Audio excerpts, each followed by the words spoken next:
Hello students, मैं करतार सिंह तंवर आपका English की क्लास में हार्दिक अभिनंदन करता हूं। I welcome all of you guys.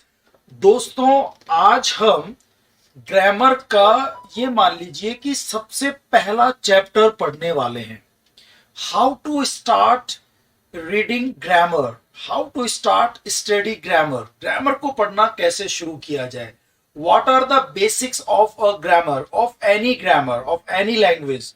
तो सबसे पहले ग्रामर को समझने के लिए उसकी बेसिक नॉलेज बहुत जरूरी है।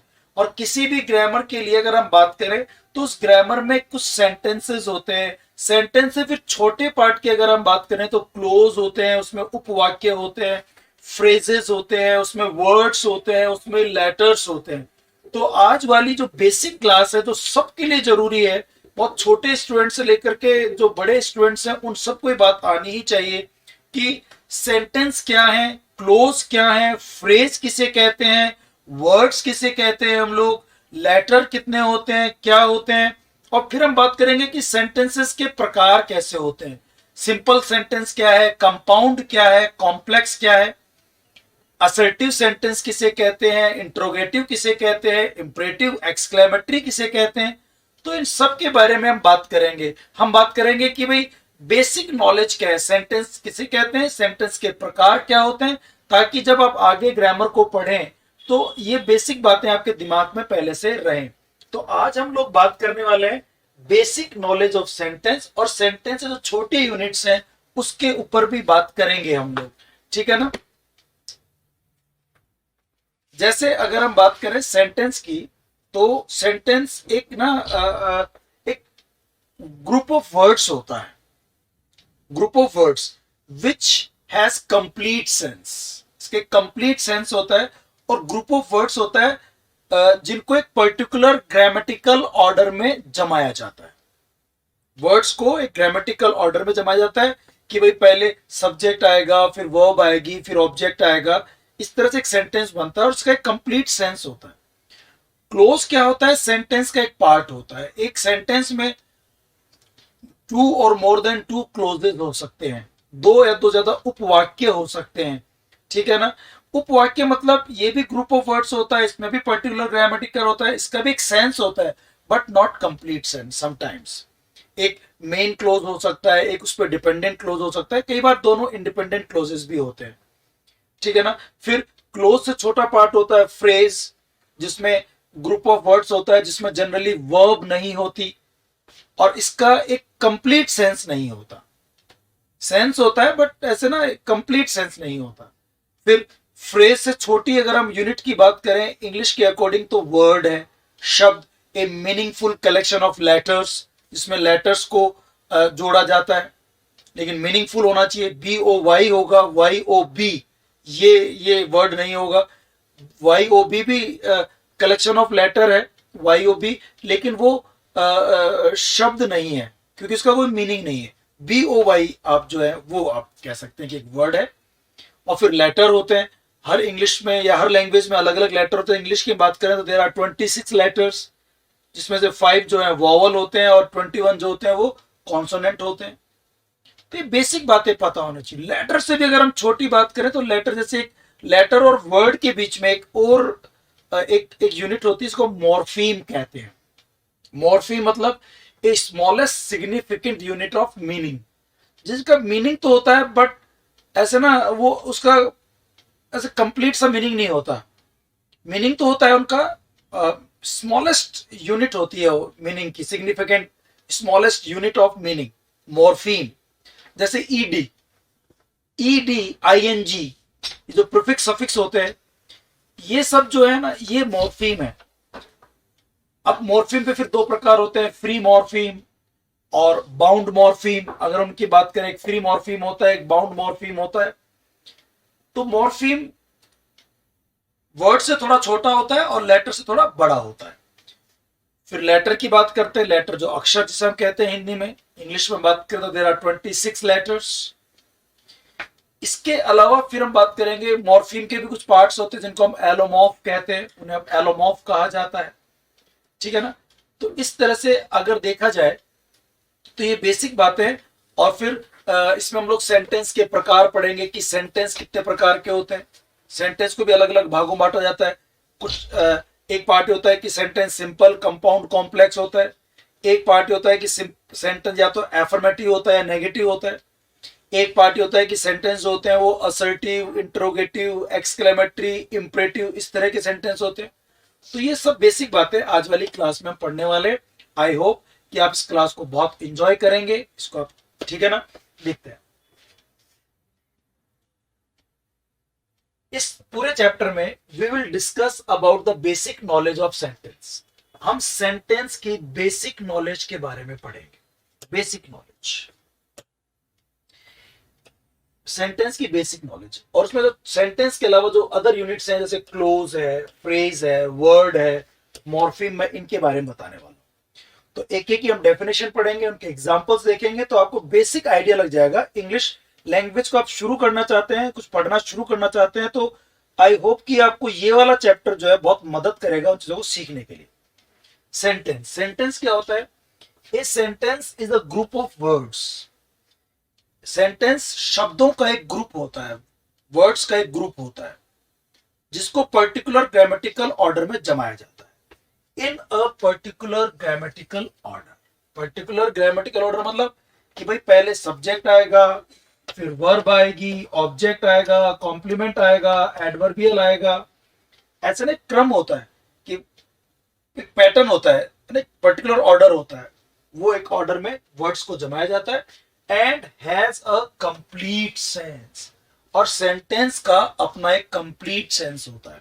तो दोस्तों तीन बातें ध्यान रखनी है सेंटेंस की डेफिनेशन के लिए बात करें।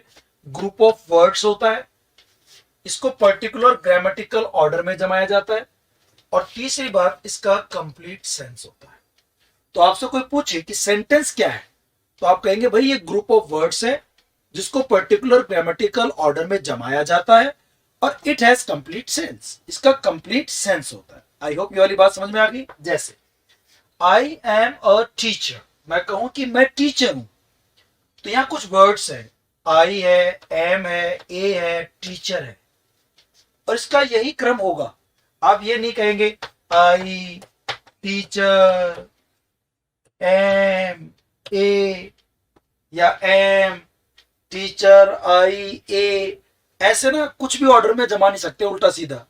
एक पर्टिकुलर ग्रामेटिकल ऑर्डर होता है, और इसका देखना एक सेंस है, बल्कि कंप्लीट सेंस है। आई एम अ टीचर, मैं टीचर हूं, ये अपने आप में कंप्लीट सेंस है। तो तीन बातें आ गई सेंटेंस के अंदर, group of words, particular grammatical order, और कंप्लीट सेंस। इसे कहते हैं आप सेंटेंस। तो ये एक तरह से कह दे सबसे बड़ी यूनिट है। अगर आप ग्रामर के सेंटेंस की बात करें तो ये सबसे बड़ी यूनिट है सेंटेंस। फिर उससे छोटी यूनिट आएगी क्लोज, उसके बारे में देखते हैं। फिर आता है क्लोज। क्लोज को ना आप हिंदी में चाहे तो आप कह सकते हैं उपवाक्य। सेंटेंस को कहते हैं वाक्य और क्लोज होता है उपवाक्य। तो ये क्या होता है? ये भी बिल्कुल सेंटेंस की तरह होता है, बट ये सेंटेंस का एक पार्ट होता है। अब जैसे अगर दोनों एक सेंटेंस में दो पार्ट है, दोनों स्वतंत्र है अपने आप में, तो वो इंडिपेंडेंट क्लोज होते हैं। एक अगर क्लोज दूसरे क्लोज पर डिपेंड करता है तो एक डिपेंडेंट क्लोज होता है, एक मेन क्लोज या प्रिंसिपल क्लोज हो जाता है।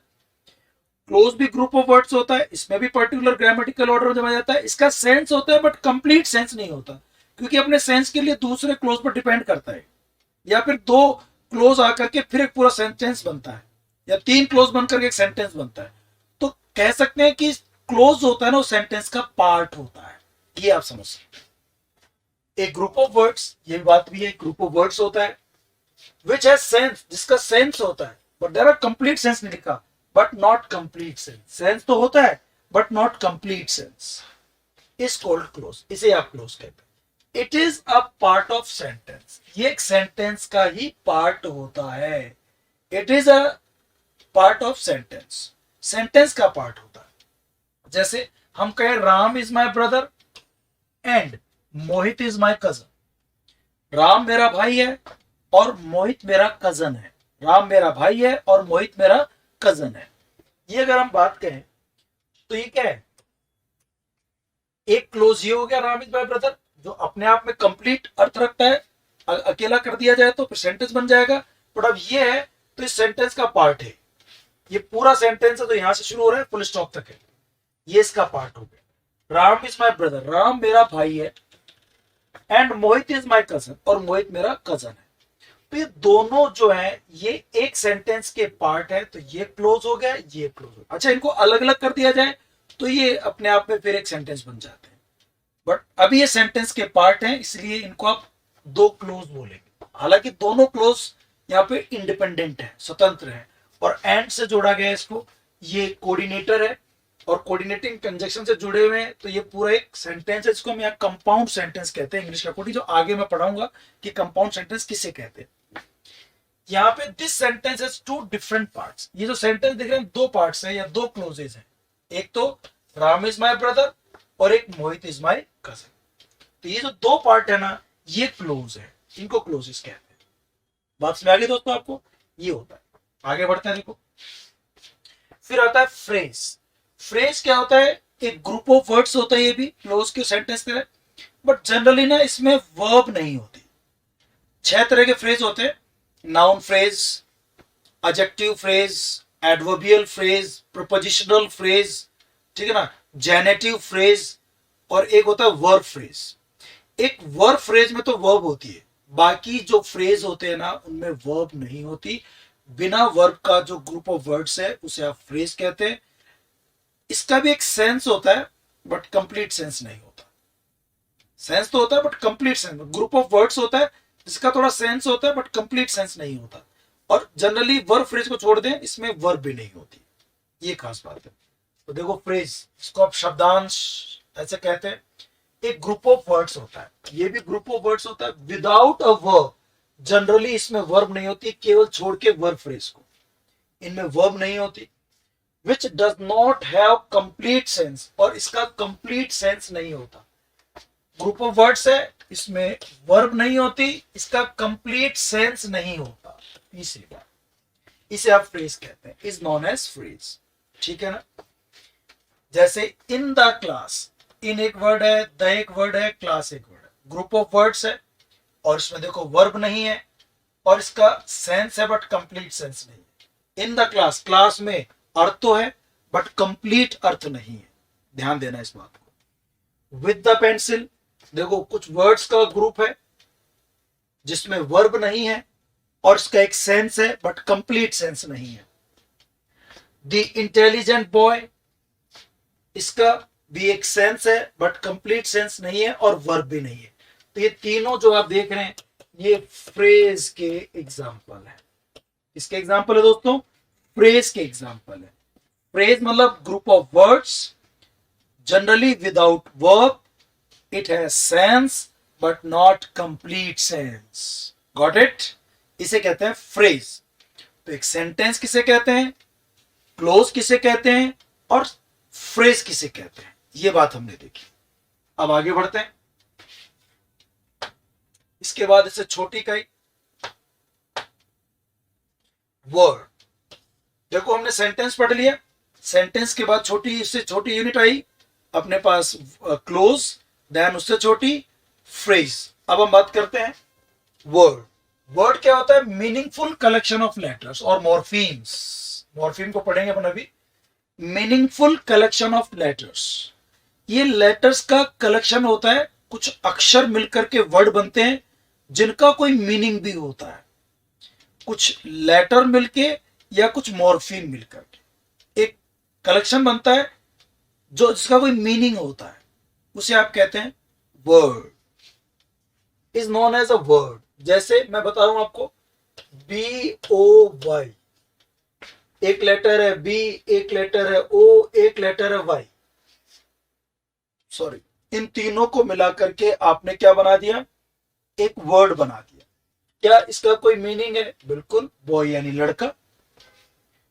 अगर मैं इसको ऐसे बनाता YOB, तो दोस्तों क्या ये भी वर्ड होता? कलेक्शन ऑफ लेटर्स तो है but not meaningful collection of letters.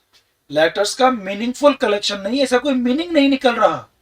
तो चूंकि इसका कोई मीनिंग नहीं निकल रहा तो ये वर्ड नहीं है, ये कुछ भी नहीं, ठीक है ना। तो मीनिंगफुल कलेक्शन ऑफ लेटर्स और मॉर्फीम। मॉर्फीम जैसे कि वॉक एक शब्द है और वॉक में ईडी जोड़ दिया, तो ये भी तो एक वर्ड ही है जिसमें लेटर्स है, ईडी इसके अंदर मॉर्फीम है। मॉर्फीम मतलब कह सकते हो आप प्रीफिक्स और सफिक्स, प्रीफिक्स सफिक्स जोड़ते हैं और उनसे भी शब्द बनते हैं। कोई रूट वर्ड में आपने प्रीफिक्स जोड़ दिया, सफिक्स जोड़ दिया, तो उससे एक नया शब्द बन गया, वो भी वर्ड तो है ही। तो प्रीफिक्स सफिक्स जोड़ के या कोई लेटर जोड़ करके आप एक मीनिंगफुल जब कोई कलेक्शन बनाते हो उसे आप वर्ड कहते हैं। और जब खूब सारे वर्ड्स को एक पर्टिकुलर ऑर्डर में जमा देते हो, ग्रामेटिकल पर्टिकुलर ऑर्डर में, जिसका कोई मीनिंग निकलता है पूरा कंप्लीट, वो फिर होता है सेंटेंस। उससे छोटी इकाई जो सेंटेंस के पार्ट होते हैं, अलग अलग सेंटेंस जो एक सेंटेंस बनाते हैं, उनको आप क्लोज कहते हैं। और क्लोज से छोटी इकाई फ्रेज, फ्रेज छोटी इकाई वर्ड। वर्ड पढ़ रहे थे हम लोग, मीनिंगफुल कलेक्शन ऑफ लेटर्स, जैसे एप्पल है, एप्पल है, बॉय है, क्लास है, डॉग है, ये वर्ड है और इनका ये मीनिंगफुल कलेक्शन है, मीनिंग भी निकल रहा है। अब बात करते हैं लेटर। लेटर यानी अक्षर। इंग्लिश में जो है 26 लेटर्स होते हैं इंग्लिश अल्फाबेट में। इंग्लिश वर्णमाला में 26 लेटर्स है। ध्यान रखना, 26 अल्फाबेट्स नहीं, इंग्लिश की अल्फाबेट तो एक ही है, उस अल्फाबेट में 26 लेटर्स है। तो जिसमें से 5 तो है vowels, A E I O you, और 21 है कॉन्सोनेंट्स। 21 क्या है? कॉन्सोनेंट। ए ई आई ओ को छोड़ करके मैंने सारे लिख दिए, बी से लेके जेड तक, ये सब कॉन्सोनेंट्स। तो फिर वॉवल के भी 2 पार्ट्स होते हैं, लेटर और वो मतलब सॉरी, लेटर के भी 2 पार्ट्स होते हैं, वॉवल और consonant. There are 5 vowels and 21 consonants in English alphabet, ठीक है ना, एंड 26 लेटर्स होते हैं। उसके बाद आगे बात करते हैं मॉर्फीम क्या चीज है। तो मॉर्फीम क्या होता है? जैसे जो प्रीफिक्स सफिक्स होते हैं इनको मॉर्फीम कहते हैं। ये भी कलेक्शन ऑफ लेटर होता है, बट ये ना एक सेंटेंस से जुड़ करके काम करते हैं, सेंटेंस जुड़ते हैं। कई बार कोई छोटा वर्ड भी, वो भी आप उसको मॉर्फीम कह सकते हैं। लाइक शब्द के पार्ट कर दो ना, अलग अलग आप टुकड़े कर दो, तो सबसे छोटा जो टुकड़ा होगा ना, जिसका कोई मीनिंग निकलता है, the smallest significant unit of meaning is known as morpheme. ये याद रखो, स्मॉलेस्ट सबसे छोटी, meaningful unit of, smallest significant unit of meaning ऐसे कहो, जिसका कोई मतलब निकलता है, उसकी सबसे छोटी इकाई, उसे आप क्या कहते हैं? मॉर्फीम कहते हैं। Morpheme, the smallest significant unit of meaning. ये वर्ड याद रख लो आप इस तरह से, द स्मॉलेस्ट सबसे छोटी, सिग्निफिकेंट जिसका कोई महत्व होता है, अर्थ होता है, unit of meaning is known as morpheme. जैसे फॉलोड एक वर्ड है, इस फॉलोड वर्ड में फॉलो और ईडी 2 पार्ट कर दिए, ये 2 पार्ट जो है 2 मॉर्फीम है। वर्ड एक है फॉलोड और मॉर्फीम 2 है, फॉलो और ईडी, 2 मॉर्फीम। ऐसे हम बात करते हैं इंडस्ट्रियलाइज्ड। इंडस्ट्रियलाइज्ड, तो इंडस्ट्रियलाइज में एक शब्द है इंडस्ट्री, एक है ALIZE और ED। तो 1 2 3 4 4 मॉर्फीम्स हो गए। शब्द एक है industrialise, but there are 4 morphemes. 4 morphemes हैं, इंडस्ट्री, ALIZE, ED, ये तीनों जो है ना, ये सफिक्स के रूप में है और इनको हम बाउंड मॉर्फीम कहते हैं। बाउंड मॉर्फीम क्या होता है दोस्तों? ये बाउंड मॉर्फीम किसी शब्द से जुड़ करके उसका अर्थ निकलता है। इनको अलग कर दो ना, AL को कहीं अलग लिख दो, इसका खुद का कोई मीनिंग नहीं है। IZE को अलग लिख दो, इसका खुद का कोई मीनिंग नहीं है। ED को अलग से लिख दो, इसका कोई मीनिंग नहीं है। इनके डिफरेंट कोई मीनिंग नहीं। लेकिन अगर इनको आप किसी वर्ड के साथ कनेक्ट कर देते हैं, ज्वाइन कर देते हैं, तो फिर इसका एक मीनिंग निकलता है। और मीनिंग तो होता है smallest significant unit of meaning, morpheme. इसमें 4 मॉर्फीम है, जिसमें जो इंडस्ट्री है, इसका तो खुद का अलग मतलब होता है, अलग भी लिखा जाएगा तो इसका मतलब है, इसका कोई मीनिंग है। इसे कहते हैं फ्री मॉर्फीम। जिसका अलग से उसको अलग कर दिया जाए, उसकी खुद की एक एंटिटी होती है, अलग अस्तित्व होता है, खुद का अलग मीनिंग होता है। लेकिन जो ये बाउंड मॉर्फीम होते हैं, ये किसी से बाउंड होते हैं, जुड़ते हैं, तभी इनका मीनिंग निकलता है, अदरवाइज अकेले का इनका कोई मीनिंग नहीं होता। तो मॉर्फीम को भी आप दो पार्ट में बांट सकते हैं, एक तो बाउंड मॉर्फीम और एक फ्री मॉर्फीम। दो। बाउंड मॉर्फीम क्या होता है? It has its own independent entity, इसका खुद का स्वतंत्र अस्तित्व होता है। इंडस्ट्री को अलग से लिखोगे उसका एक मीनिंग निकलता है। Bound morpheme, it does not have its own independent entity, इसका खुद का इंडिपेंडेंट एंटिटी नहीं होता, इसका खुद का स्वतंत्र अस्तित्व नहीं होता, खुद का कोई मीनिंग इसका नहीं होता। ये अलग लिख दिए जाए तो कोई मीनिंग नहीं निकलेगा, इनको किसी में जोड़ेंगे, शब्द में बाउंड करेंगे तभी मीनिंग निकलेगा, इसलिए इनको बाउंड मॉर्फीम कहते हैं। फिर देखो, मॉर्फीम से एक पार्ट छोटा और निकलता है, एलोमॉर्फ। मॉर्फीम का ही वेरिएंट होता है, जैसे ईडीए, ये वेरिएंट होता है मॉर्फीम का। Variant of morpheme is known as allomorph. तो बड़े टेक्निकल वर्ड आ गए आपके पास, एलोमॉर्फ क्या होता है, मॉर्फीम क्या होता है, लेटर क्या होता है, वर्ड क्या होता है। अब आप कोई बोलेगा लेटर तो आपको समझ में आता है क्या चीज है, वर्ड बोलेगा तो समझ में आता है, मॉर्फीम बोलेगा तो समझ में आता है। और एलोमॉर्फ क्या होता है? मॉर्फीम का ही एक वेरिएंट होता है, उसी का एक पार्ट होता है, मतलब उसी का एक रूप होता है ना, एक विविध रूप होता है उसका।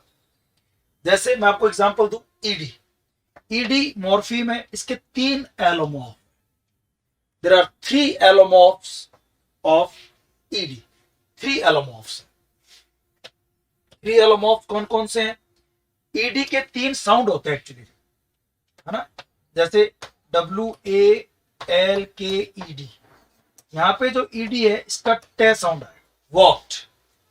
लेकिन अगर आप इसको जोड़ते हैं रेन में, रेन्ड, डे का साउंड देगा, रेन। अगर ईडी को जोड़ते हैं आप नीड में, वांट में, तो इड का साउंड देगा, नीडेड, वांटेड। तो ईडी के ही 3 साउंड हैं, 3 साउंड हैं इसके, 3 एलोमॉर्फ्स हो गए। कभी ये डे साउंड देता है, डे, कभी ये टे साउंड देता है, और कभी इड, इड का साउंड देता है।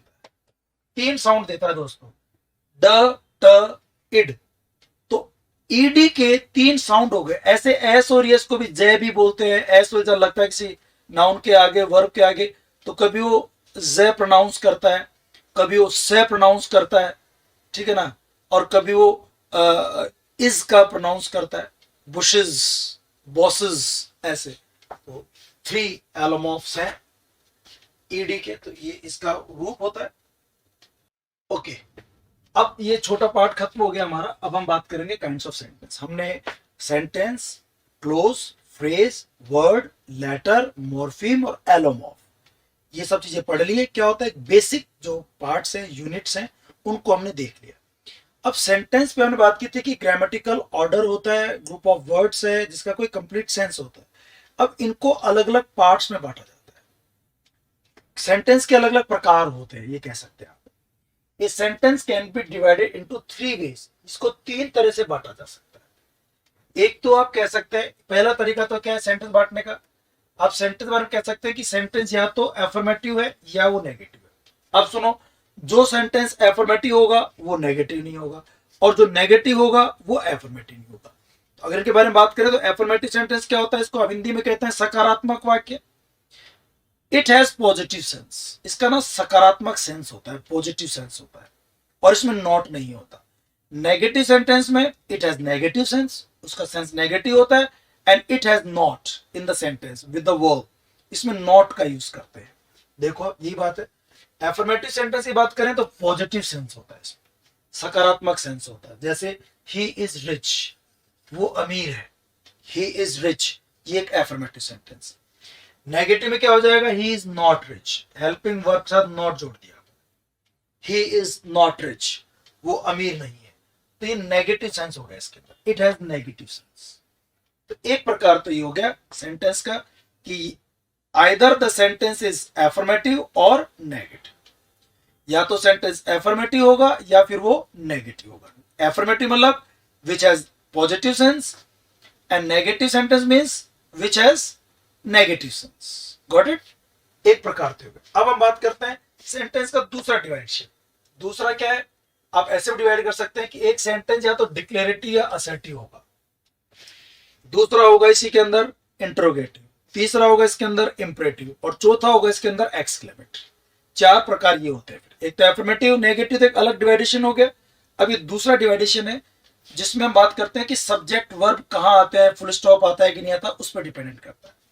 तो एक नाम तो होता है असर्टिव, जिसका दूसरा नाम डिक्लेरेटिव भी। इनको ना आप कह सकते हैं डिक्लेरेटिव घोषणात्मक वाक्य है, असर्टिव है कथनात्मक वाक्य है। इसमें असर्ट करते हैं, कोई बात को कहते हैं, इसमें आप सूचना देते हैं। It imparts information. Assertive sentence होता है वो आपको इंफॉर्मेशन देगा, वो बताएगा कि कोई चीज क्या है। और असर्टिव सेंटेंस की खास बात क्या होती है दोस्तों, इनके शुरू में सब्जेक्ट आता है। जैसे राम इज माई ब्रदर, तो राम शुरू में आ गया। और इन सेंटेंस में वर्ब जो होती है वो सब्जेक्ट के बाद में आती है, और लास्ट में आता है फुल स्टॉप। ये खास बात होती है। असर्टिव में कोई सूचना दी जाती है, it gives information, it imparts information, ये आपको सूचना देगा। ये स्टार्ट होते हैं सब्जेक्ट से, लास्ट में फुल स्टॉप आता है। It starts with a subject and ends with a full stop. It imparts information, ये आपको इंफॉर्मेशन देता है। और mind you guys, affirmative sentence भी असर्टिव में आते हैं और नेगेटिव सेंटेंस भी असर्टिव में आते हैं, अगर हम देखें तो। क्योंकि एफर्मेटिव में सब्जेक्ट शुरू में आता है और लास्ट में फुल स्टॉप आता है, और नेगेटिव में भी शुरू में सब्जेक्ट आता है और लास्ट में फुल स्टॉप आता है। तो दोनों फिर असर्टिव सेंटेंस में ही आते हैं, है ना। ऐसे डिवाइडेशन अलग अलग। एक सेंटेंस जो एफर्मेटिव होगा वो नेगेटिव नहीं होगा, जो नेगेटिव होगा वो एफर्मेटिव नहीं होगा। लेकिन जो असर्टिव होगा वो एफर्मेटिव भी हो सकता है, नेगेटिव भी हो सकता है। क्योंकि असर्टिव में तो सब्जेक्ट शुरू में आते हैं, लास्ट में फुल स्टॉप आता है। ये पहचान सूचना देता है। वो अमीर है, ये भी एक इंफॉर्मेशन है। वो अमीर नहीं है, ही इज नॉट रिच, ये भी एक इंफॉर्मेशन है। दोनों तो इंफॉर्मेशन है। तो देखिए डिक्लेरेटिव और असर्टिव सेंटेंस क्या होता है, इट इम्पार्ट्स इंफॉर्मेशन, ये आपको इंफॉर्मेशन देता है, ये आपको सूचना देता है। स्ट्रक्चर क्या होगा, इसमें शुरू में सब्जेक्ट आएगा, फिर वर्ब आएगी, और लास्ट में फुल स्टॉप आएगा। ये ध्यान रखना, शुरू में सब्जेक्ट आएगा, फिर वर्ब आएगी, और लास्ट में क्या आएगा दोस्तों, फुल स्टॉप आएगा। इसे कहते हैं आप लोग assertive sentence. It imparts information, ये आपको सूचना देता है। जैसे she is going to Delhi, वो दिल्ली जा रहा है, देखो सब्जेक्ट शुरू में आ गया और लास्ट में फुल स्टॉप आ गया। ये असर्टिव सेंटेंस हो गया। He is not my brother, वो मेरा भाई नहीं है, सब्जेक्ट शुरू में आ गया, लास्ट में फुल स्टॉप आ गया। बीच में नॉट आ जाए भले ही, कोई दिक्कत नहीं है। असर्टिव तो है, असर्टिव की पहचान होती है शुरू में सब्जेक्ट, बाद में वर्ब, और लास्ट में फुल स्टॉप, और वो दोनों में।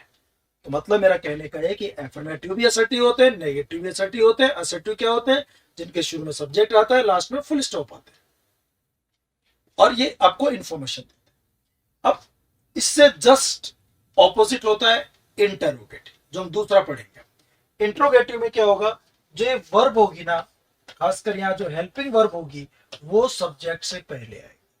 मतलब सब्जेक्ट का और वर्ब का इन्वर्जन हो जाएगा।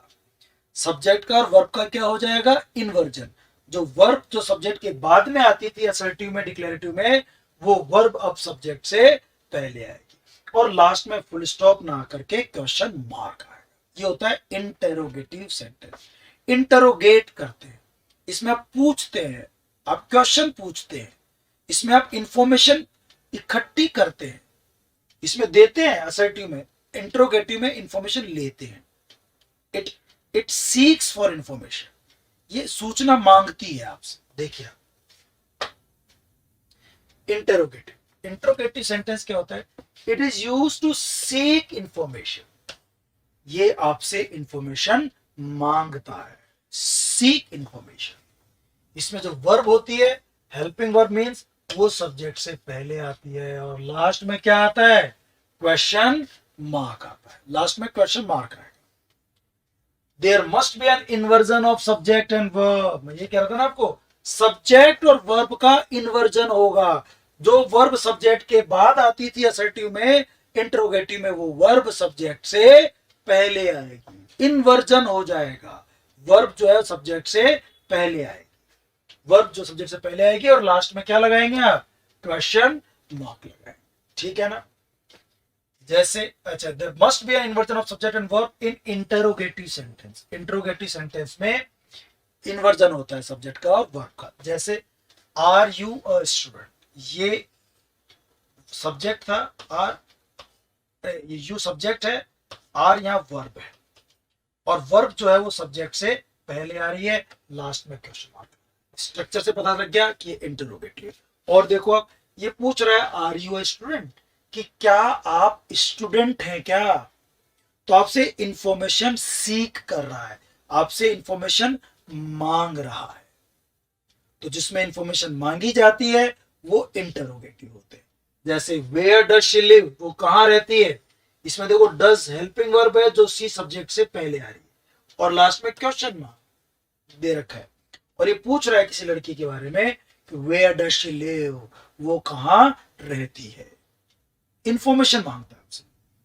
व्हाट आर यू डूइंग, आप क्या कर रहे हैं, देखो यहाँ आर जो यू से पहले आ रहा है, व्हाट आर यू डूइंग, आप क्या कर रहे हैं, इसमें भी आपसे इंफॉर्मेशन मांग रहा है। ये तीनों जो एग्जाम्पल है दोस्तों, ये इंटेरोगेटिव सेंटेंस के, ठीक है ना।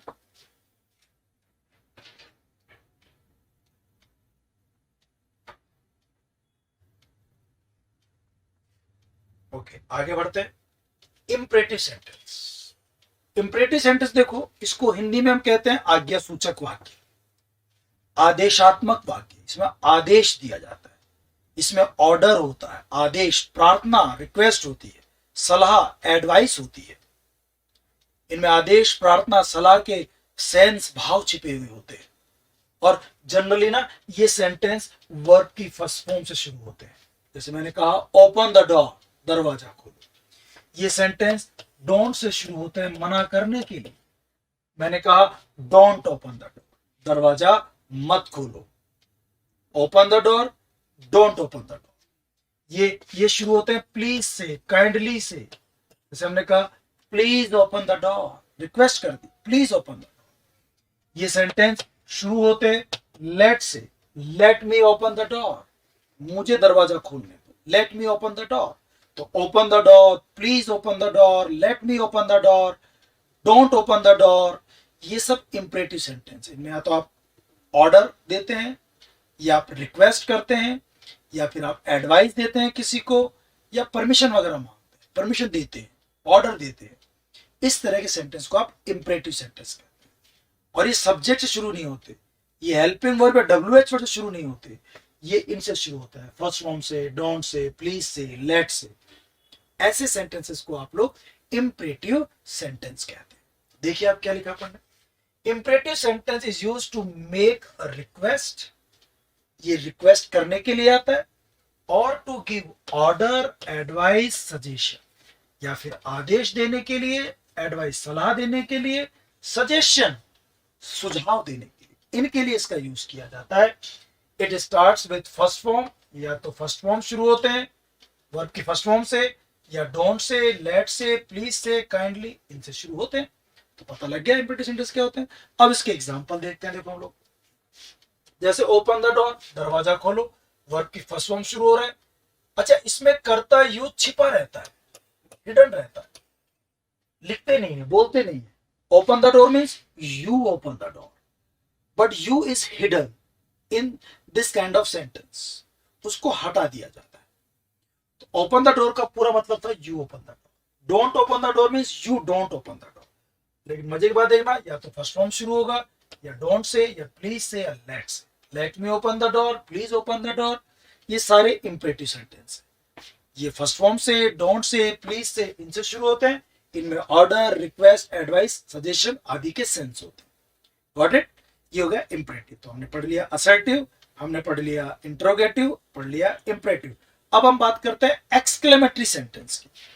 दोस्तों, एक्सक्लेमेटरी सेंटेंस पढ़ाने से पहले मैं बात करूं तो किसे कहते हैं, क्या होता है एक्सक्लेमेटरी सेंटेंस? देखिए, एक्सक्लेमेटरी सेंटेंस मीन्स एक्सक्लेम यानी चिल्लाना, अचानक चिल्लाते हो, अचानक आपने कोई खुशी हुई आपको और आप चिल्लाए, hurrah we have won the match. अचानक दुख हुआ आपको, अलास आई एम रून्ड, मैं तो बर्बाद हो गया। किसी को प्रशंसा की, ब्राउ शाबाश, आश्चर्य, wow what a beautiful place, what a huge building, how wonderful it is. तो ये इस तरह के ना इंटरजेक्शंस यूज करते हैं, wow, hurray, oh my God, alas, इस तरह के वर्ड्स यूज किए जाते हैं, इनको आप इंटरजेक्शंस कहते हैं। तो with the help of interjections, if you want to express sudden feelings of joy, happiness, sorrow, surprise, praise, sudden strong feeling अगर आप एक्सप्रेस करते हैं, it is known as exclamatory sentence. इसे क्या कहते हैं आप लोग? एक्सक्लेमेटरी सेंटेंस कहते हैं। क्या होता है exclamatory sentence? Sudden strong feeling, अचानक स्ट्रॉन्ग फीलिंग को एक्सप्रेस करना चाहते हो, sudden strong feeling of Joy, सोरो, सरप्राइज, और with the help of some interjections like hurrah, alas, wow, oh my god, fee, bravo, these kinds of interjections are used in exclamatory sentences. इसे कहते हैं, हिंदी में इसको आप कहते हैं विस्मय बोधक वाक्य, विस्मयाधि वाक्य। देखिए आप, एक्सक्लेमेटरी सेंटेंस, एक्सक्लेमेटरी सेंटेंस क्या होता है? Expresses sudden strong feeling. Important बात है, सडन स्ट्रॉन्ग फीलिंग, अचानक स्ट्रॉन्ग फीलिंग ऑफ जॉय, सोरो, वंडर, प्रेज, शेम, इनकी अचानक फीलिंग एक्सप्रेस करनी हो तो उसको आप एक्सक्लेमेटरी सेंटेंस कहते हैं। Generally it starts with interjections, इनमें इंटरजेक्शंस यूज किए जाते हैं, जैसे व्हाट, हाउ, हुर्रा, अलास, इसको हुर्रे भी कहते हैं और हुरा भी होता है, हुरा सही प्रोनाउंसिएशन का हुरा। And ends with an exclamation mark और साइन, और एंड में इसके अंदर ये एक्सक्लेमेटरी साइन आता है। व्हाट से शुरू भी हो सकता है, इसमें नाउन आता है, हाउ से भी शुरू होता है, और इनके साथ एडजेक्टिव नाउन वगैरह यूज होते हैं, वो मैं आपको बाद में जब पढ़ाऊंगा थोड़ा और देखेंगे इसको हम लोग। जैसे how pretty a girl she is, adjective आ गया और उसके बाद फिर नाउन आ सकता है। और व्हाट में नाउन आता है, बीच में एडजेक्टिव ना हो सकता है, मतलब एडजेक्टिव जो होते हैं ना, व्हाट के साथ डायरेक्ट नाउन आता है ना, तो व्हाट ही सही रहता है, केवल नाउन हो, एडजेक्टिव ना हो, उसमें हाउ नहीं आ सकता, और एडजेक्टिव नाउन हो तो उसमें हाउ भी आ सकता है, व्हाट भी आ सकता है। तो कुल मिला के बात तो मैं कहना चाह रहा था कि भाई व्हाट से, हाउ से, हुर्रा से, इस तरह से सेंटेंसेस शुरू होते हैं। जैसे अब एग्जांपल की बात करें, इसमें एक बात और, generally subject and verb are not used in exclamatory sentence. एक्सेल सेंटेंस में ना आजकल बोलने वाली इंग्लिश में, इनफॉर्मल इंग्लिश में, स्पोकन इंग्लिश में सब्जेक्ट और वर्ब को होते हुए भी हटा देते, यूज नहीं करते। और जनरली आपने टेंस में पढ़ा होगा, एक्सक्लेमेटरी सेंटेंस के अंदर प्रेजेंट सिंपल टेंस यूज करते हैं, तो बी की रूप इज, एम, आर और इस तरह से आती है, या प्रेजेंट सिंपल यूज होता है, ये मान लो। इसमें वर्ब को और सब्जेक्ट को कई बार हम लोग हटा देते हैं, इक्लिप्स कर देते हैं, दे आर ड्रॉप्ड आउट, इनको ड्रॉप कर देते हैं। जैसे what a name, it subject है, इस वर्ब है, इसको लिखो चाहे मत लिखो, डिपेंड करता है, पर जनरली ड्रॉप आउट कर देते हैं। What a name, how pretty, अब एक्चुअली पूरा सेंटेंस तो क्या होता है, how pretty a girl she is, she is,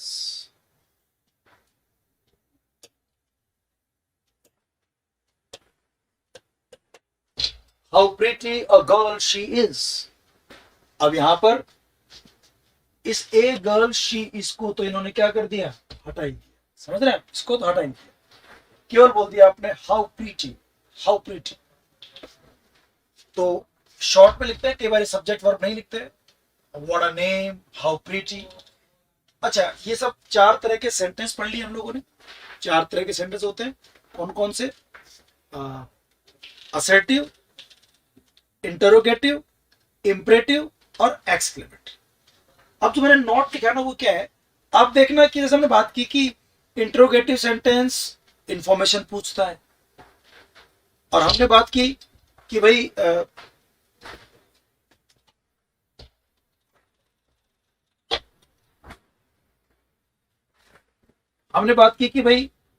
जो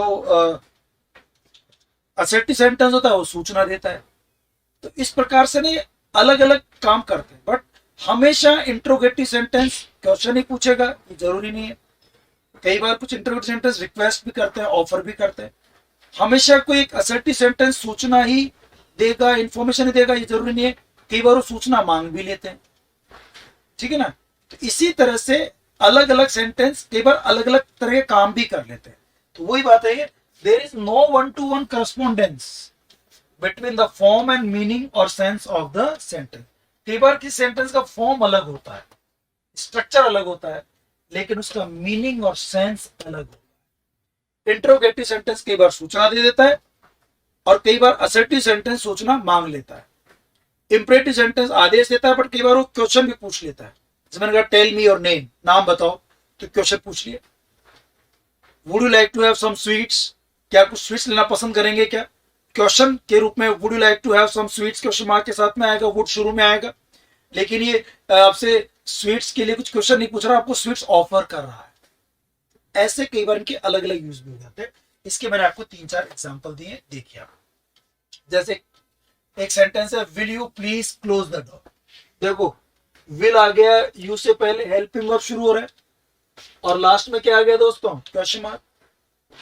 क्वेश्चन मार्क आ गया, तो ये सेंटेंस फॉर्म दिखने में कैसा है, इंटरोगेटिव है, will you please close the door. लेकिन सेंस की बात करें, मीनिंग की बात करें, तो ये इंपरेटिव है, क्योंकि आपको ये दरवाजा खोलने के लिए रिक्वेस्ट कर रहा है, कह रहा है कि आप दरवाजा खोलिए। इसमें रिक्वेस्ट का सेंस आ रहा है, और रिक्वेस्ट ऑर्डर के लिए हम लोग इंपरेटिव सेंटेंस यूज करते हैं। तो देखो आप कितने मजे की बात है। हम कह सकते हैं कि there is no one to one correspondence, there is no one to one correspondence between the form and sense of the sentence. कई बार सेंटेंस का फॉर्म अलग होता है और लेकिन सेंस अलग निकलता है, जैसे कि यहां देखा।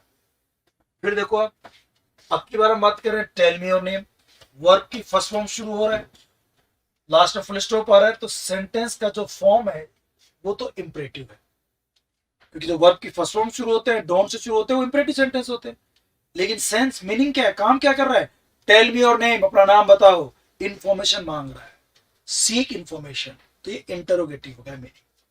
सेंस इसका इंटरोगेटिव है बिकॉज इट सीक्स इंफॉर्मेशन, क्योंकि आपसे सूचना मांग रहा है। देखा आपने, गजब की बात है। और देखो तीसरा, I would like to know about his whereabouts. मैं उसके वेयर अबाउट्स, उसके पते ठिकाने के बारे में जानना चाहता हूं। सब्जेक्ट से शुरू हो रहा है, लास्ट में फुल स्टॉप आ रहा है, तो स्ट्रक्चर कैसा हो गया, डिक्लेरेटिव या असर्टिव। असर्टिव है, लेकिन मैं तुम्हारा पता ठिकाना पूछना चाहता हूं, मैं उसका पता ठिकाना पूछना चाहता हूं, तो सूचना चाहता है, इंफॉर्मेशन चाहता है, तो इंटरोगेटिव इसका सेंस है, सेंस हो गया इंटरोगेटिव। और देखो आप, एक fourth sentence, didn't I, did के साथ नॉट, मतलब इंटरोगेटिव नेगेटिव है। Didn't I give you some money yesterday, क्या मैंने तुम्हें कल कुछ पैसा नहीं दिया था। तो क्वेश्चन पूछ रहा है, स्ट्रक्चर इंटरोगेटिव है, दिखने में क्वेश्चन मार्क है, हेल्पिंग और सब्जेक्ट से पहले आ रही है, लेकिन क्या कह रहा है, क्या मैंने तुम्हें कल कुछ पैसा नहीं दिया था। सपोज मैंने कल तुम्हें कुछ पैसा दिया था, तुम आज फिर पैसा मांग रहे हो कि सर देव ना सर 150 रुपए। अरे मैंने तुम्हें कल पैसे नहीं दिए क्या, इसका मतलब मैं तुमसे पूछ रहा हूं कि तुम बता रहा हूं कि मैंने तुम्हें कल पैसे दिए थे, बता रहा हूं। जैसे मान लीजिए बारिश हो रही है और आप घर से बाहर निकले, क्लास से बाहर निकले, और अपने साथी से कहा, अरे यार मौसम बढ़िया नहीं है क्या, आज बारिश नहीं हो रही क्या। इसका मतलब हो रही है, बताते हो, आज गर्मी ज्यादा नहीं है क्या। तो ये क्वेश्चन नहीं पूछ रहे, आप बता रहे हो, ये असर्टिव सेंटेंस है। सेंस असर्टिव में, सेंस असर्टिव है, डिक्लेरेटिव है कि आप बता रहे हैं, इंफॉर्मेशन दे रहे हैं कि मैंने तुम्हें कुछ पैसा दिया था। तो इंट्रोगेटिव नेगेटिव सेंटेंस है, बट इसका सेंस असर्टिव होता है, डिक्लेरेटिव होता है। तो हमने ये बात की कि कई बार सेंटेंस का स्ट्रक्चर, फॉर्म और उसका मीनिंग मेल नहीं खाते. There is no one to one correspondence between the form and sense of the sentences. Both can be different. जैसे हमने 4 एग्जांपल से बात समझ पाई. तो दोस्तों हम सेंटेंस के प्रकार पढ़ रहे. हमने एक तरह से पढ़ लिया. पहला तरीका पढ़ा था सेंटेंस प्रकार में कि एक सेंटेंस या तो अफर्मेटिव होता है या नेगेटिव. अफर्मेटिव में पॉजिटिव सेंस, नेगेटिव में नेगेटिव सेंस. फिर एक पढ़ा हमने 4 अभी जस्ट, असर्टिव या डिक्लेरेटिव पहला, दूसरा इंटरोगेटिव सूचना मांगने के लिए, तीसरा इंपरेटिव ऑर्डर रिक्वेस्ट के लिए, और fourth exclamatory sudden strong feeling को एक्सप्रेस करने के लिए.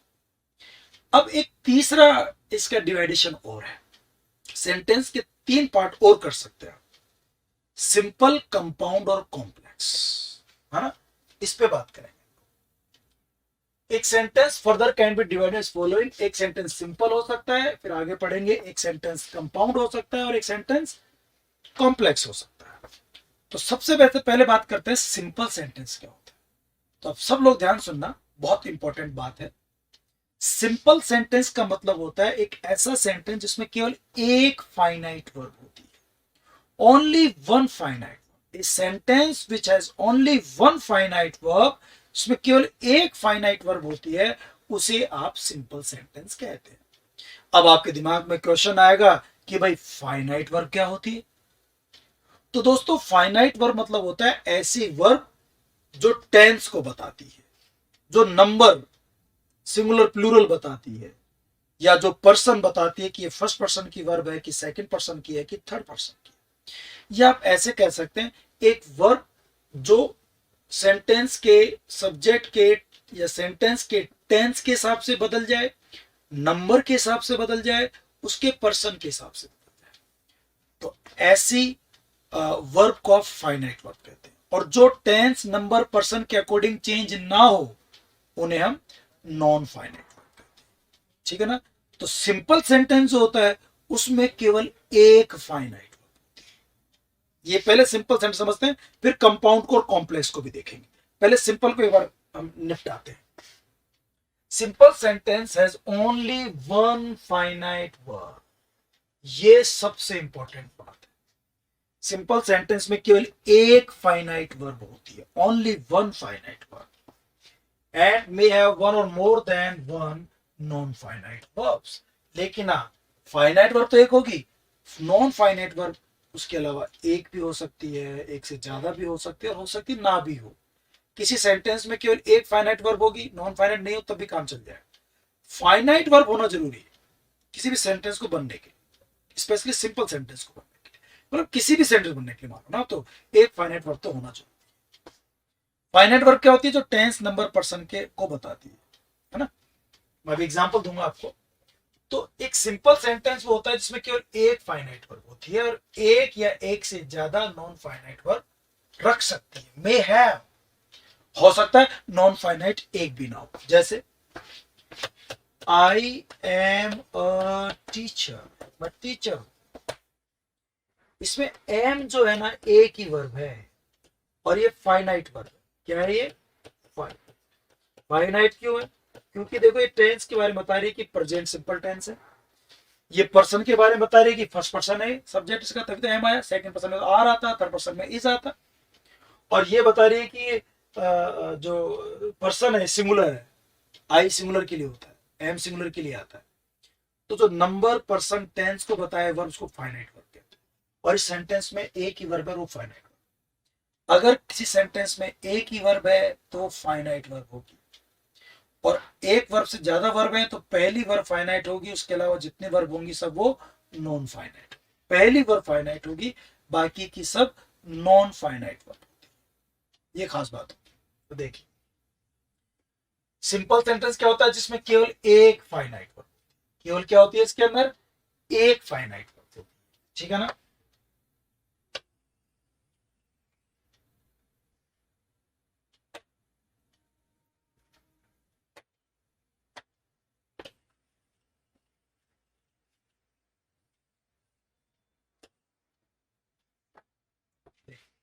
फाइनाइट वर्ब किसे कहते हैं? The form of a verb which is affected, जो प्रभावित होती है, according to the change of tense, tense के बदल जाने से जो बदल जाए, जैसे I am a teacher, present tense से पास्ट टेंस करते एम वॉज हो जाएगी, टेंस के बदलते बदल जाएगी, नंबर के बदलते बदल जाएगी। अगर आई सिंगुलर है और आई की जगह हम प्लूरल करते हैं वी, तो आर हो जाएगा। जैसे ही नंबर चेंज हुआ, वचन चेंज हुआ, सिंगुलर से प्लूरल हुई, एक वचन से बहुवचन हुई, बदल जाएगा। और पर्सन, और ये पर्सन के साथ फर्स्ट पर्सन है तो अलग वर्ब आएगी, सेकंड पर्सन है तो अलग आएगी, थर्ड पर्सन है तो वर्ब अलग आएगी। तो ऐसी वर्ब जो पर्सन के हिसाब से, नंबर के हिसाब से, या जो टेंस के हिसाब से बदल जाए, उन्हें आप लोग क्या कहते हैं? उन्हें फाइनाइट वर्ब कहते हैं।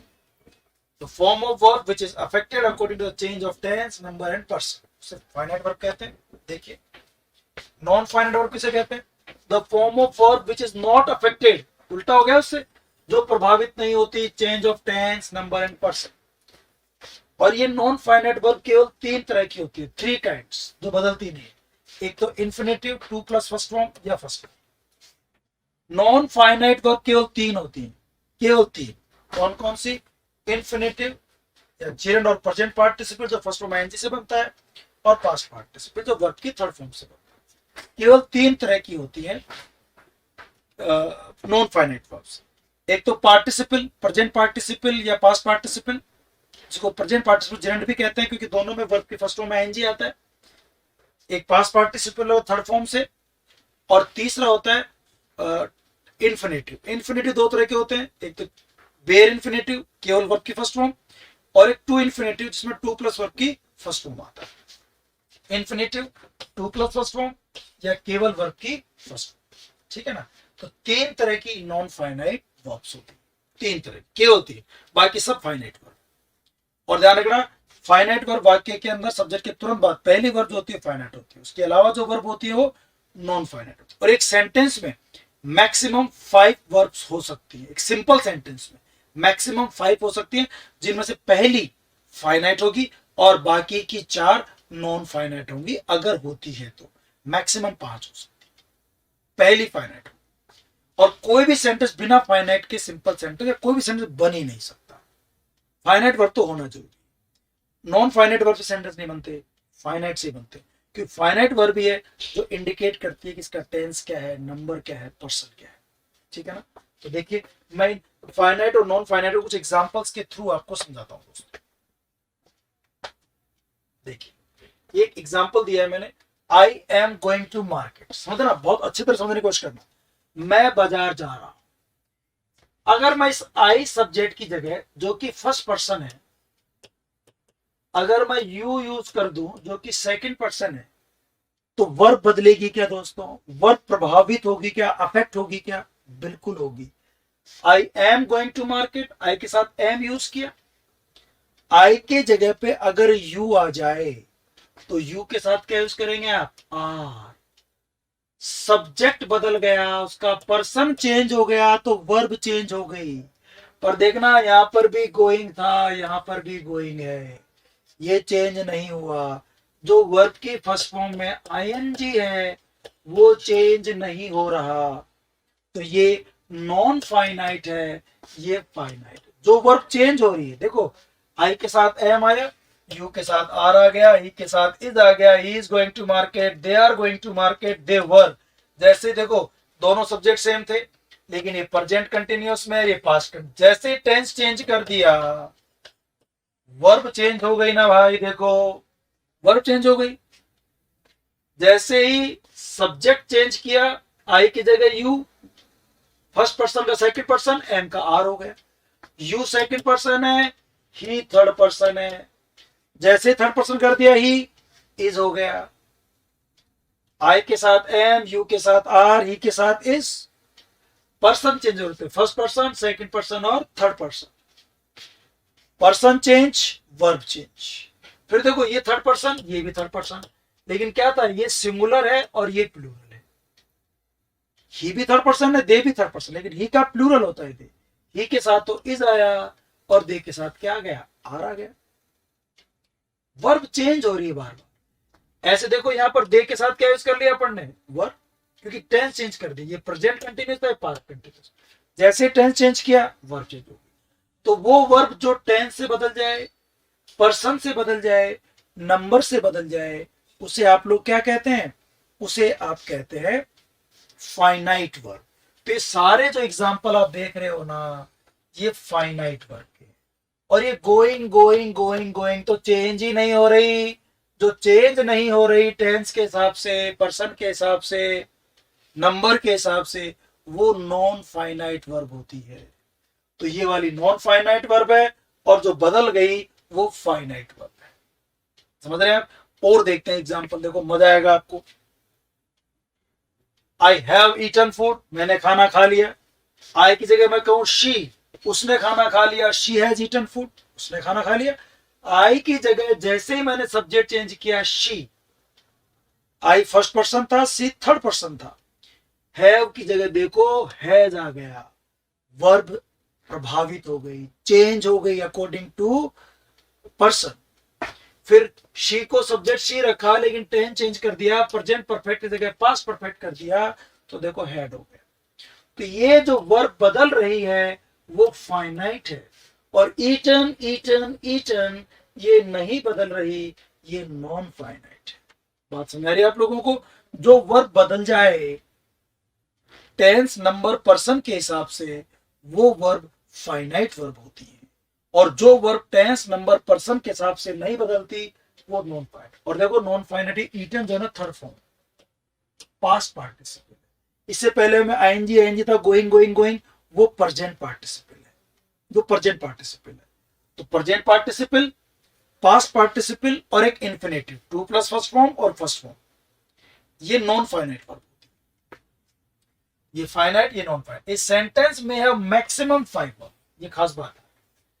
एक सेंटेंस, सिंपल सेंटेंस की बात कर रहा हूं मैं, सिंपल सेंटेंस में मैक्सिमम 5 वर्ब हो सकते। ए सिंपल सेंटेंस में है, सिंपल करेंगे यहां पे, सिंपल सेंटेंस में मैक्सिमम कितनी वर्ब हो सकती है? 5, जिनमें से जो पहली वर्ब होती है वो फाइनाइट वर्ब होती है, और पहली के बाद जो बच गई 1 2 3 4, वो नॉन फाइनाइट होती है। एक सेंटेंस में मैक्सिमम 5 वर्ब हो सकती है। आगे बढ़ते हैं, जैसे एग्जांपल देखो, she may have been being beaten by her husband. ये ऐसा एग्जांपल है जिसमें 5 वर्ब हैं। ये मॉडल की परफेक्ट कंटिन्यूअस फॉर्म का पैसिव वॉइस है, जो मॉडल में मैं आपको पढ़ाऊंगा या आपने पढ़ लिया होगा। She may have been being beaten by her husband, उसको उसके हस्बैंड के द्वारा शायद पीटा जा रहा होगा। एक वर्ब हो गई मे, एक हो गई हैव, एक हो गई बीन, एक हो गई बीइंग, एक हो गई बीटन। जो पहली वर्ब है ना, ये मे, 5 वर्ब है। जो पहली वर्ब है मे, ये तो फाइनाइट, मे तो है फाइनाइट। और जो बाकी हैव है, ये फर्स्ट फॉर्म है, bare infinitive. Been third form है, बीइंग में फर्स्ट फॉर्म में एनजी आ गया, और बीटन फिर थर्ड फॉर्म। देखो फर्स्ट फॉर्म से, थर्ड फॉर्म से, आईएनजी से, थर्ड फॉर्म से बनती है नॉन फाइनाइट वर्ब। तो 4 जो वर्ब है ये नॉन फाइनाइट है, और जो पहली वर्ब है मे, ये फाइनाइट वर्ब है, ये पहली वाली फाइनाइट वर्ब। तो there are 5 verbs in the above sentence. ऊपर दिए गए 5 वर्ब हैं, जिनमें से जो पहली वर्ब है मे, वो फाइनाइट। पहली वर्ब क्या है दोस्तों? ये फाइनाइट। ऐसे देखिए आप, her husband may have been beating her, तो मे एक वर्ब हो गई, हैव दूसरी, बीन तीसरी, बीटिंग चौथी। ये इसी का एक्टिव वॉइस है, इसी का एक्टिव वॉइस है। इसमें 4 वर्ब हो गई, जिसमें पहली जो वर्ब है ये होगी फाइनाइट, और हैव, बीन और बीटिंग ये क्या हो जाएंगी? ये नॉन फाइनाइट। ठीक है ना? तो हैव बीन बीटिंग, हैव देखो first form, been third form, beating में फर्स्ट फॉर्म है एनजी। तो 3 नॉन फाइनाइट हो गई, एक फाइनाइट। एक सेंटेंस में, सिंपल सेंटेंस में मैक्सिमम 5 वर्ब हो सकती है, जिनमें से पहली फाइनाइट वर्ब होगी और बाकी की चारों नॉन फाइनाइट होगी। अगर एक ही वर्ब है तो वही फाइनाइट होगी। ठीक है ना? ऐसा होता है। ये वाली बात पढ़ी। अब आगे देखिए, ये पहला हो गया सिंपल सेंटेंस। सिंपल सेंटेंस में एक फाइनाइट वर्ब होती है, एक फाइनाइट वर्ब। अब आ जाओ कंपाउंड सेंटेंस।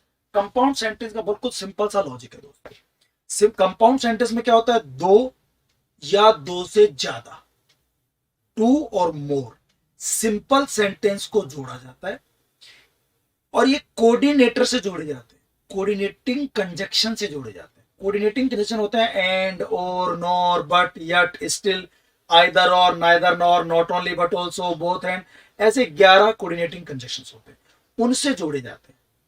और जो इसमें दो क्लोजेस जोड़े जाते हैं कंपाउंड सेंटेंस में, वो दोनों एक दूसरे के मीनिंग के लिए एक दूसरे पर डिपेंड नहीं करते, इंडिपेंडेंट होते हैं, स्वतंत्र होते हैं, एक दूसरे पर निर्भर नहीं करते, उसे बोलते हैं कंपाउंड सेंटेंस।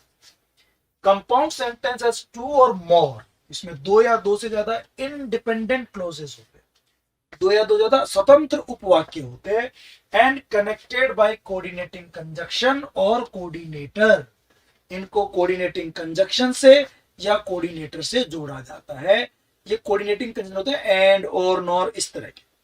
और दोनों वाक्य जुड़ते हैं वो स्वतंत्र होते हैं, इंडिपेंडेंट होते हैं, एक दूसरे पर अर्थ के लिए निर्भर नहीं करते। उस एंड को या उस कोऑर्डिनेटिंग कंडीशन को हटाकर दोनों वाक्यों को अलग अलग करोगे, उन दोनों का कंप्लीट सेंस निकलेगा। जैसे एग्जांपल देखिए, Ram is my brother, Ram मेरा भाई है, एंड, ये जो एंड है ना, ये कोऑर्डिनेटर है। एंड क्या है दोस्तों? ये कोऑर्डिनेटर है। ये कोऑर्डिनेटर है जो दोनों वाक्यों को जोड़ रहा है। एक तरफ जोड़ रहा है राम इज माय ब्रदर, एक तरफ जोड़ रहा है मोहित इज माय ब्रदर। आप देखना, इस एंड को अलग कर दें और राम इज माय ब्रदर को हम देखें तो क्या इसका इंडिपेंडेंट मीनिंग निकल रहा है, क्या इसका स्वतंत्र अर्थ निकल रहा है? राम मेरा भाई है, क्या ये अपने आप में पूरी इंफॉर्मेशन है? क्या कंप्लीट इंफॉर्मेशन है? क्या राम मेरा भाई है? ये अपने आप में कंप्लीट सेंस है, पूरा वाक्य है, स्वतंत्र है, इंडिपेंडेंट क्लोज है। तो राम इज माय ब्रदर, ये इंडिपेंडेंट क्लोज है। मोहित इज माय कजन, क्या इस वाक्य का पूरा अर्थ निकल रहा है या इस पर निर्भर करता है? मोहित मेरा कजन है, क्या अपने आप में पूरी सूचना है? क्या बिल्कुल कंप्लीट सूचना है, ये इस पर निर्भर नहीं करता। तो ये दोनों जो है ना, ये इंडिपेंडेंट क्लोज हैं। क्या है दोस्तों? ये इंडिपेंडेंट क्लोज हैं। राम इज माय ब्रदर भी और मोहित इज माय कजन भी, और इनको एंड से, कोऑर्डिनेटर या कोऑर्डिनेटिंग कंजक्शन से जोड़ा गया है। तो जो इस तरह के वाक्य जो एंड, और, बट, यट से जुड़ते हैं और जो क्लोज जुड़ते हैं वो स्वतंत्र होते हैं, किसी पर निर्भर नहीं करते दोस्तों, इसी को ही क्या कहते हैं आप लोग? कंपाउंड सेंटेंस कहते हैं। अब एक इसको हिंदी में बोलते हैं संयुक्त वाक्य। सिंपल सेंटेंस को बोलते हैं सरल या साधारण वाक्य, और कंपाउंड सेंटेंस को बोलते हैं आप संयुक्त वाक्य। ठीक है ना? अब एक तीसरा आता है कॉम्प्लेक्स सेंटेंस, जिसको आप मिश्रित वाक्य कहते हैं। क्या कहते हैं उसको हम लोग? मिश्रित वाक्य कहते हैं। कॉम्प्लेक्स, इसको मिश्रित वाक्य। मिश्रित मतलब मिश्रण होता है इसमें। इसमें क्या होता है, जो दो क्लोज जुड़ते हैं वो इक्वल रैंक के नहीं होते, मतलब बराबर दर्जे के नहीं होते, जैसे कि कंपाउंड में होता है। उसमें क्या, दोनों Ram is my brother, Mohit is my cousin, वो इक्वल रैंक के हैं, दोनों एक दूसरे पर निर्भर नहीं करते, इंडिपेंडेंट है। कॉम्प्लेक्स सेंटेंस में क्या होता है दोस्तों? एक मेन क्लोज होता है, एक वाक्य मेन होता है। मेन मतलब वो अपने आप में इंडिपेंडेंट होता है, वो प्रिंसिपल होता है, और एक वाक्य उस पर निर्भर करता है। एक या एक से ज्यादा, वन और मोर इंडिपेंडेंट क्लोज होते हैं, सब ऑर्डिनेट क्लोज होते हैं, और एक क्लोज मेन क्लोज होता है, प्रिंसिपल क्लोज होता है। मिश्रित वाक्य में एक प्रधान वाक्य होता है, एक मुख्य वाक्य होता है, और एक या एक से ज्यादा उस पर आश्रित होते हैं, निर्भर करने वाले होते हैं। और इनको जोड़ा जाता है कोऑर्डिनेटिंग कंजक्शन से नहीं, सब ऑर्डिनेटिंग कंजक्शन से या सब ऑर्डिनेटर से। यही बात होती है। देखो आप, कॉम्प्लेक्स सेंटेंस में एक मेन या प्रिंसिपल क्लोज होता है, मुख्य वाक्य होता है, प्रधान वाक्य होता है, एंड वन और मोर, एक या एक से ज्यादा डिपेंडेंट, निर्भर करने वाले या सब ऑर्डिनेट क्लोज होते हैं। एक मेन क्लोज या प्रिंसिपल क्लोज होता है, इंडिपेंडेंट क्लोज भी कहते हैं, और उस पर आश्रित सबऑर्डिनेट या डिपेंडेंट क्लोज एक या एक से ज्यादा हो सकते हैं। तो इसमें इक्वल रैंक के नहीं होते, एक मेन, प्रिंसिपल, और एक उस पर आश्रित डिपेंडेंट सबऑर्डिनेट क्लोज होता है। वो सबऑर्डिनेट एक से ज्यादा भी हो सकते हैं। जैसे if I go to Agra, यदि मैं आगरा जाऊंगा, आई विल सी द ताज, मैं ताजमहल देखूंगा।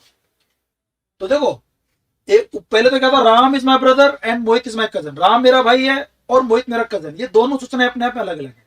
लेकिन मैं बोलूं कि यदि मैं आगरा जाऊंगा, यदि मैं आगरा जाऊंगा बोल के चुप हो जाऊं तो क्या अपने आप कंप्लीट है क्या? आप पूछेंगे, दिमाग में क्वेश्चन आएगा, साहब बताओ तो सही, आगरा जाओगे तो क्या करोगे? तो मैंने कहा आई विल सी द ताज, मैं ताज देखूंगा। अच्छा, ये वाक्य जो ना आई विल सी द ताज, मैं ताज देखूंगा, ये अगर अकेला भी बोलूं तो मतलब समझ में आता है कि भाई आई विल सी द ताज, मैं ताज देखूंगा। ये है मेन क्लोज, ये है प्रिंसिपल क्लोज, ये मुख्य वाक्य है। प्रिंसिपल क्लोज है, अपने आप में स्वतंत्र अर्थ रखता है। और आई गो टू आगरा, यदि, if I go to Agra, यदि मैं आगरा गया तो भाई साहब क्या करोगे आगरा जाओगे तो, मतलब ये पूरा अर्थ नहीं है, डिपेंड करता है। एक वाक्य और आना चाहिए इसके बाद, यदि मैं आगरा जाऊंगा मैं ताजमहल देखूंगा। तो यदि मैं आगरा जाऊंगा ये डिपेंडेंट है, ये सबऑर्डिनेट है। ये वाला जो है ना, इस डिपेंडेंट क्लोज है, सबऑर्डिनेट क्लोज है। और इसमें जो इफ वर्ड है ये सबऑर्डिनेटर है। क्या है ये? सबऑर्डिनेटर है, सबऑर्डिनेटिंग कंजक्शन है, ठीक है ना। तो इसे हम कहते हैं कॉम्प्लेक्स सेंटेंस, जिसमें एक मेन क्लोज होता है, एक डिपेंडेंट क्लोज होता है। इन दोनों वाक्यों को सबऑर्डिनेटर से, सबऑर्डिनेटिंग कंजक्शन से जोड़ा जाता है। और फिर लास्ट में एक एग्जांपल और देखिए, the train had left, train जा चुकी थी। When I reached the station, जब मैं स्टेशन पहुंचा। देखो, ये सूचना तो अपने आप में पूरी है कि ट्रेन जा चुकी थी, ट्रेन चली गई थी, ट्रेन चली गई। ये तो मेन क्लोज है, क्योंकि ये डिपेंड नहीं करता किसी, ये इंडिपेंडेंट है, ये मेन है, ये प्रिंसिपल क्लोज है। The train had left. When, कब गई? आई रीच द स्टेशन, जब मैं स्टेशन पहुंचा। तो जब से लेकर के, when से लेकर के आई रीच द स्टेशन, ये पूरा डिपेंडेंट है,